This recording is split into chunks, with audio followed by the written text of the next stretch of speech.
ఇక మూడో అంశం ఏంటంటే సార్, అద్దంకి దయాకర్ గారు ఈ మధ్య అంటే ఆయనే కాదు చాలా మంది మాట్లాడుతున్నారు. వర్షాలు పడకపోవడానికి హరీష్ రావు లేకపోతే కేటీఆర్ వీళ్ళంతా కారణం, వీళ్ళకి క్షుద్ర పూజలు చేయడం వల్ల ఈ వర్షాలు పడట్లేదు. అది ఎల్నీనో వచ్చి ప్రాబ్లం ఉంది అని మొన్నటిదాకా ఎన్నో రివ్యూలు చూసాం మనం.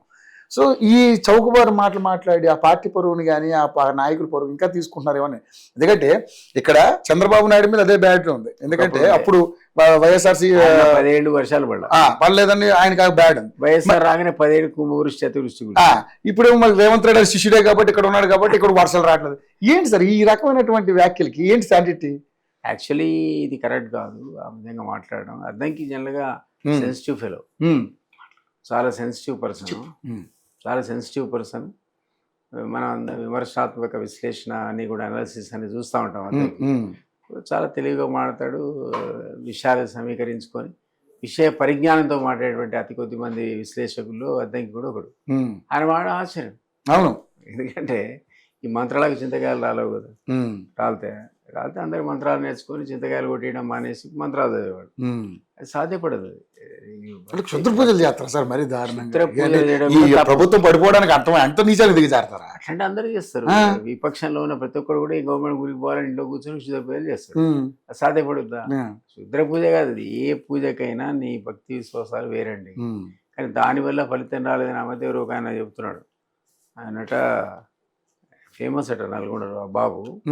వాళ్ళంతా ఎక్కడ పూజలు చేసినా కూడా ఇది ఓలో బస్సు వేసుకొని 50 మందిని రాజమండ్రి నుంచి అక్కడి నుంచి తెప్పించేసుకొని పోతాడు. 60-50 మందిని పోయి నీకు కావాలంటే నీకు, నాకు కావాలంటే నాకు ఇళ్ళలో పూజ చేస్తాడు. సహజంగా నీకు నాకు ఏదో కష్టకాలం వచ్చింది అనుకో, ఏది వీలు కాకపోతే మనం కూడా పూజల వైపు మొగ్గు చూపిస్తాం. కూడా చెప్తారు, ఏ పూజ నీకు మంచి జరుగుతుందంటే పోతే పోయిందని ఓ పూజ చేస్తుండొచ్చు మనం.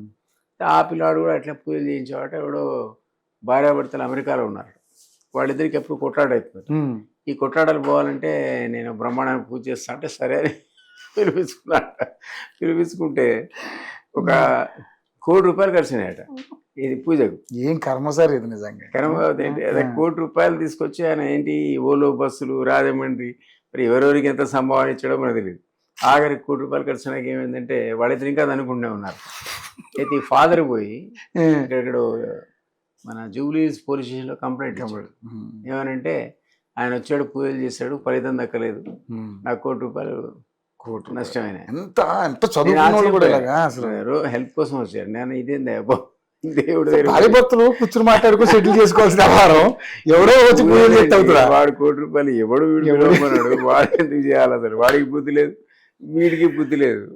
ఈ పూజలతో ఏమవుతుంది? వాడు బతికాడు బ్రహ్మాండంగా, 10 మంది బతికిచ్చాడు. ఆడు కూడా ఆడి మీద కంప్లైంట్ ఇచ్చాడు, వీటిలో పూజలు చేస్తే నాకు ₹1 నష్టమైంది, ఫలితం దక్కలేదు అంటాడు. అరే నేను దేవాలయానికి పోతావు, పోయి దేవుడిని పూజ చేస్తావు, ఏదో కోరుకుంటావు, జరగలేదు నువ్వు దేవుడిని అట్లా. ఆ రకంగా ఉంది ఈ పిచ్చి కర్మఫలం. అంతే, అనుభవించడానికి కామెంట్స్ కూడా అవే అంటున్నాను.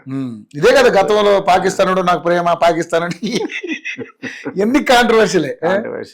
నీకు శత్రుగా వచ్చా, నాకు మిత్రుడు అంటాడు. ఏందో నాకు అర్థం కదా మనిషి. Unnecessary controversy.